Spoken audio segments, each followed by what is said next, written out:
Influence ఉంది అనేది అర్థమవుతోంది. హ్మ్. అంటే కాంగ్రెస్ పార్టీ కూడా పావులు కదుపుతోందక్కడ. ఓకే. కాంగ్రెస్ పార్టీకి కొంత కంపారిటివ్‌గా బీజేపీతో పోలిస్తే హ్మ్. కొంత బలమైన క్యాడర్ ఉందక్కడ. అవును. ఎక్కడ తమిళనాడులో. హ్మ్. అంటే చిదంబరం అవును. దాని తాలూకా కొంచెం స్ట్రాంగ్ కంటిన్యూషను, లీడర్స్ కూడా ఉన్నారు. లెగసీ లీడర్‌షిప్ ఉందక్కడ. ఉంది. హ్మ్. చిదంబరం కొడుకు కూడా రాజకీయాల్లో అవును. ఉన్నాడు 'కార్తీ బలంగానే. చిదంబరం.' హ్మ్.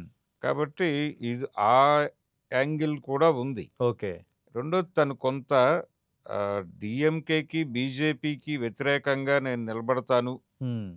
అని చెప్పినప్పుడు, ఒకవేళ అటువైపు ఇతను టర్న్ అయ్యే అవకాశం ఉంది. అంటే పొలిటికల్‌గా తనకు మైలేజీ దక్కుతుందనుకుంటే, ఓకే. విజయ్‌ని కంట్రోల్‌లో ఉంచటం ఎలాగా? అంటే హ్మ్. విజయ్ మెడకి తాడేసి, ఓకే. ఆ తాడు తన చేతిలో పెట్టుకోవాలి హ్మ్.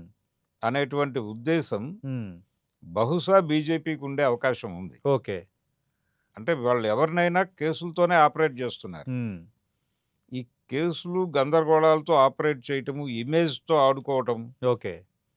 ఈ గేమ్‌లో భాగంగా సంగీతని కూడా వీళ్ళే రంగంలోకి దింపారా అనేది ఒక డౌటు. ఓకే. అంటే మీరు ప్రారంభంలో ఒక మాటన్నారు. అక్కడ ద్రవిడ ఓట్‌ని చీల్చాలంటే విజయ్‌ని రంగంలో దించడం ద్వారా భారతీయ జనతా పార్టీ, విజయ్ ఇద్దరూ దుష్ప్రయోజనాలు పొందడానికి ఛాన్స్ ఉందని. అవును. అలాంటప్పుడు అదే భారతీయ జనతా పార్టీ ఇప్పుడెందుకు ఈయన్ని ఇంకా మన చేతిలో ఉండాలని ఎందుకు అనుకుంటుంది? అంటే మీరొక్కసారి 24 ఎన్నికలకి ముందుకెళ్తే, హ్మ్. ఆంధ్రప్రదేశ్ రాజకీయాలలో సార్.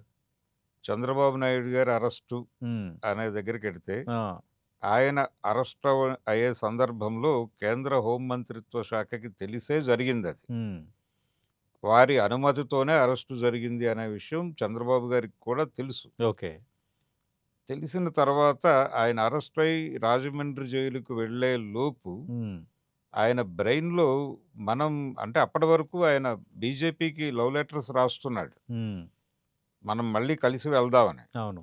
కలిసి ప్రయాణం చేద్దాము అని ఈయన లవ్ లెటర్స్ రాస్తున్నటువంటి సందర్భం పోస్ట్‌మ్యాన్ పవన్ కళ్యాణే. హ్మ్. పవన్ కళ్యాణ్‌ని 2, 3 సార్లు ఆయన విడిగా కలిసాడు హ్మ్. చంద్రబాబు గారు. కలవటము, ఈయన లవ్ లెటర్‌లు ఇస్తున్నాడు అనే విషయం ప్రపంచానికి స్పష్టంగా తెలుసు. ఆ లవ్ లెటర్‌లకి అటునుంచి స్పందన రాలా. హ్మ్.